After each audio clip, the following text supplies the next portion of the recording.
তাহলে আমাদের সামনে রাস্তা কয়টা?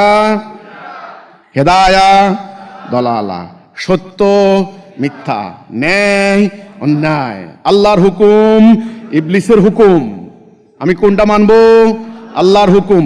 এই আল্লাহর হুকুম মানার প্রাইমারি অঙ্গীকার এটাই হলো লা ইলাহা ইল্লাল্লাহ। সকল নবীরা আসছেন লা ইলাহা ইল্লাল্লাহ নিয়া।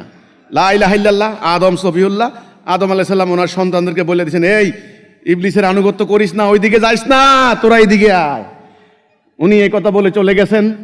কালের পরিক্রমা ইবলিস ওই যে শোভনীয় করে তুলব, রন্ধ্রে রন্ধ্রে ইনভেস্টিগেশন করে, কুল আউযু বিরাব্বিন নাস, মালিকিন নাস, ইলাহিন নাস, মিন শারিল ওয়াসওয়াসিল খান্নাস।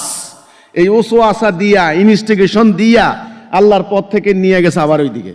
আবার আল্লাহর নবী পাঠাইছেন ইব্রাহিম আলাইহিস সালাম। উনি আয়েশা বলছেন লা ইলাহা ইল্লাল্লাহ ইব্রাহিম খলিলুল্লাহ। ওনাকে মারা হয়েছে, আঘাত করা হয়েছে, আগুনে নিক্ষেপ করা হয়েছে। উনি সেই দৃঢ় থেকে, অবিচল থেকে এদেরকে টেনে আবার সিরাতুল মুস্তাকিমে নিয়ে গেছেন। সেই শতাব্দীর পর শতাব্দী ধরে আরবের, জজিরাতুল আরবের ওই এলাকায় ওনার দেখানো সিরাতুল মুস্তাকিমে ওরা চললো। আবার ওই ইবলিস আবু জাহিলের রূপ ধইরা এখান থেকে এদেরকে নিয়ে আবার ওই দিকে নিয়ে গেছে। এবার আল্লাহ রাব্বুল আলামিন পাঠালেন লা ইলাহা ইল্লাল্লাহ মুহাম্মাদুর রাসূলুল্লাহ। ওই একই ভাগ্য, একই কপাল, ওই মায়ের, ওই গালি, ওই অপমান, ওই লাঞ্ছনা, ওই বিতাড়িত হওয়া, ওই আঘাত করা একই। কারণ এই রাস্তায় চলতে চলতে মানুষের মন, মগজ, মস্তিষ্ক, চিন্তা, চেতনা এতটাই আপ্লুত হয়ে যায়, মানুষ মনে করে এখনই ভালো আছি।